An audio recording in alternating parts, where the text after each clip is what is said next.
Muito bem, Tornato, tifoso bianconero. Tchau, tifoso bianconero. Olá, torcedor bianconero. Finestra bianconera.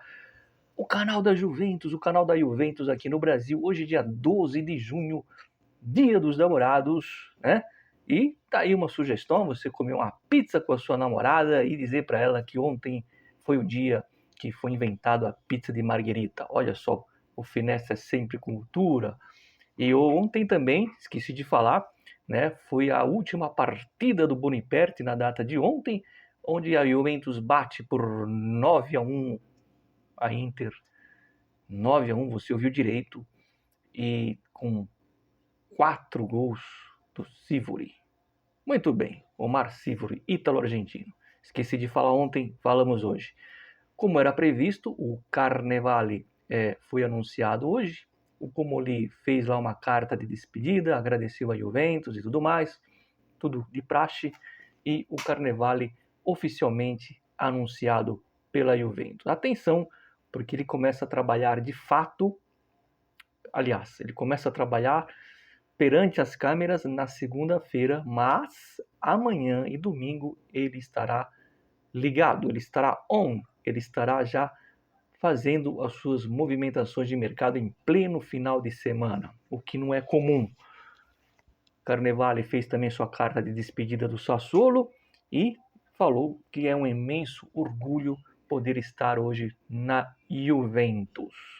E aí eu vou aqui acrescentar mais ou menos como deve ser esse início de trabalho do Carnevale. Evidentemente que eu não estou lá, eu não o conheço, mas vamos partir para uma questão lógica, né? O Carnevale tem que correr contra o tempo, tem aí uns 15, 16 dias acho, para abrir a janela, mas ele tem que estar o quê? Ele tem que estar igual o Dida na final da Champions em 2003, ele tem que estar adiantado, bem adiantado em relação aos outros times, não é começar a fazer o mercado daqui a 15 dias, ele tem que começar agora. E aí algumas situações que o Comoli deixou, talvez essa seja uma dúvida eminente, a questão do Dibu Martinez, a questão do Sorloth, enfim, essas negociações que estavam um pouco mais avançadas, recomeça do zero, ele vai partir para outra direção. Eu creio que, a princípio, ele deve finalizar essas negociações, mas sem fazer isso virar uma novela. Mais ou menos o que aconteceu no caso do Dusan Vlahovic. Ou é ou não é. Se é, beleza. Se não é, vamos em frente, porque não podemos perder tempo um atrás de outro nome, de outro jogador. Ele deve, portanto, isso é uma teoria, tá? Não é uma informação, mas pela lógica, ele deve terminar, né, a negociação do Dibu Martinez, se vai ser um final feliz ou não é outra história, e terminar a negociação iniciada pelo Comolli com o Sorloth. E antes que alguém diga, principalmente quem for contra esses nomes, começou errado. Não, ele não começou errado, ele não tem tempo, tá? Não é que ele pode agora ir atrás de recomeçar uma outra negociação, porque não é só os goleiros, não é só o atacante. Ele precisa, não se esqueçam, é fundamental vender. E aqui eu reafirmo aquilo que já estava no programa. Não só o de Gregório, mas Gambiasso, Bremer, são dois nomes que estão no mercado, ele precisa vender isso. O mais rápido possível, tem que começar a achar clubes interessados, entendeu? Então a prioridade é vender. Aqueles que já estão adiantados para chegar, ele mantém por enquanto. E depois pode ser que não dê certo, ele parte para outro nome, mas ele não pode simplesmente chegar, eu não quero esses, até porque ele tem que ouvir o Spalletti. Se o Spalletti, querendo ou não, é o treinador, eu mandaria embora já. Enfim, vocês sabem o que eu penso. Ele tinha 5 pontos na frente da Fiorentina, faltando 5 rodadas, e desses 5 jogos, 2 eram em casa contra o rebaixado Verona e contra uma Fiorentina que tinha acabado de escapar do rebaixamento. E de 6 pontos ele ganhou 1. Assim como os jogadores são os grandes culpados em campo, ele foi muito culpado, principalmente quando ele disse estar satisfeito com a Europa League depois da derrota para a Fiorentina. Aquilo é inadmissível. Mas enfim, já que vai começar com ele, é bom ele ficar esperto, porque com os nomes, principalmente, no caso, vai o Dibu Martinez, que é uma espécie de plano B do Alisson, é bom ele fazer esse time jogar bola. Mas voltando para o Carnevale. Segunda-feira vai ter uma reunião do Carnevale com os outros membros da diretoria e com o Spalletti e com o Belkan, né? outros membros, leia-se Ottolini, que pode também acabar não ficando, hein? A Juventus que vai estar tentando sim o Tonhose, não é uma coisa como eu falei ontem, é algo que sugestivo e que a Juventus, eu falo sugestivo porque o Carnevale gosta de trabalhar com o Tonhose e vice-versa, e a Juventus quer o Tonhose, mas por enquanto o Tonhose não está no clube, então a reunião é com o Elkan, é com o Ottolini e é com o Spalletti segunda-feira, mas por isso que eu falei, não é porque a reunião será na segunda que o Carnevale não vai pôr as mangas para fora, né? Colocar as mangas no fim de semana para fora e já amanhã ficar fazendo um contato aqui, outro ali, com outros diretores de futebol. Como eu disse ontem, ele é muito bem relacionado com agentes de jogadores. E aqui eu vou até apagar um pouco o fogo. O Vlahovic pode ter uma reviravolta? É difícil porque aqui não era só questão do como li aqui, é uma questão que o Vlahovic, o empresário dele, quer um valor mais, né, no salário, e o próprio empresário, aquele valor absurdo. Isso meio que foge um pouco ao diretor, a não ser que o Carnevale convencesse o Vlahovic a ganhar 5 milhões e reduzisse muito essa comissão do empresário dele. Aí seria para fazer uma estátua para o Carnevale logo de cara. Acho difícil, né? Então, ele é um diretor que põe a mão na massa, tá? Que tem experiência no mercado, foram 12 anos, se eu não me engano, no Sassuolo. É diferente, eu sempre falo com o jogador, né? Jogador, jogar no Atalanta, jogar no Cagliari, jogar no Bologna é uma coisa, jogar na Juventus é outra. E os diretores? Mais ou menos essa linha, né? Só que você tem que entender que o diretor tem menos possibilidade de ir ao mercado num clube menor, e quando chega num clube grande ele tem mais possibilidade, ele tem mais dinheiro, né, à disposição para mostrar de fato o seu trabalho. Para o nível Sassuolo, ele não foi mal, né? Não foi mal.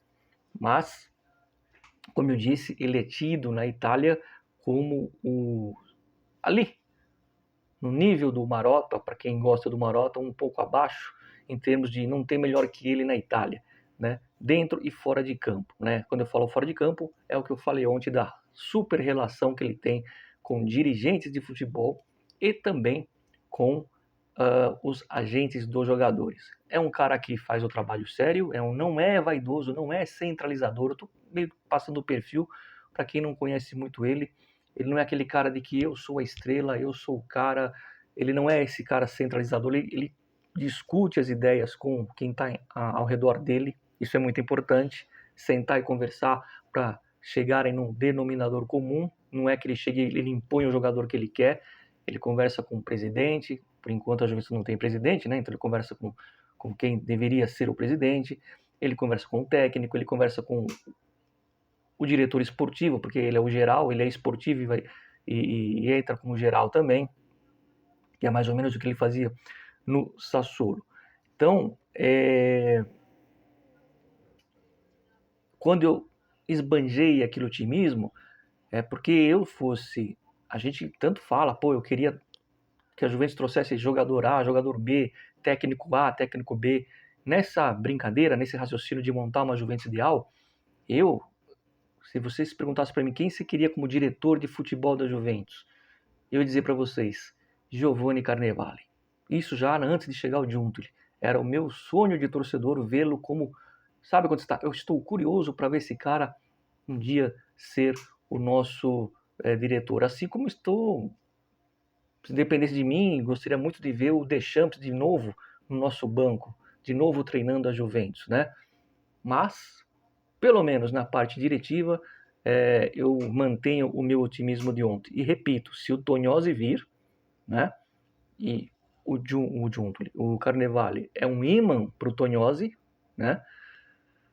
Aí a gente vai ter a melhor diretoria do futebol italiano, sem sombra de dúvidas, que vai cometer erros e vai cometer acertos, mas eu tenho certeza que os acertos serão muito maiores do que os erros. E caso cometer erros, eles vão corrigir a rota bem rápido, porque o Carnevale é um cara que trabalha diariamente, inclusive aos sábados, tá?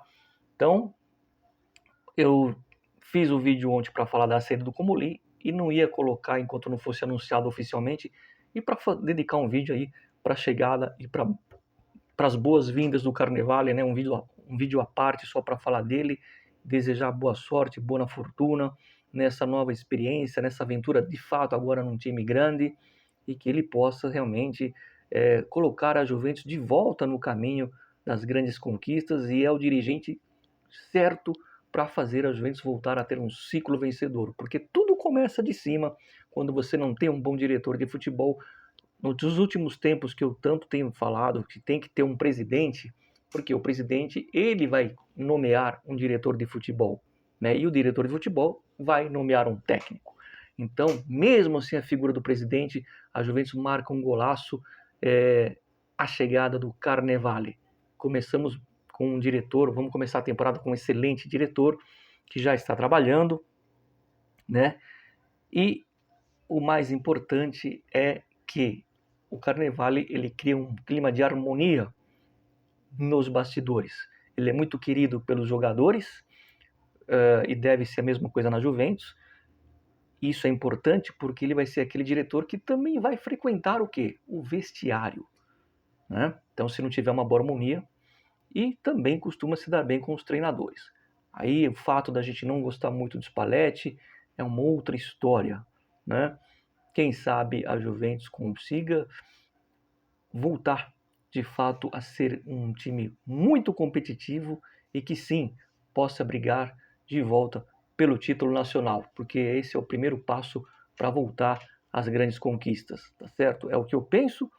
Muito obrigado a todos que comentam aqui no canal. Olha, não esqueçam de ativar o sino, tá? É importante para você não perder os próximos vídeos do Finestra Bianconera. Muito obrigado a todos os inscritos. Uma ótima sexta-feira e um bom fim de dia aí com as suas respectivas namoradas. Amanhã talvez tenha vídeo. Amanhã tem Jogo do Brasil.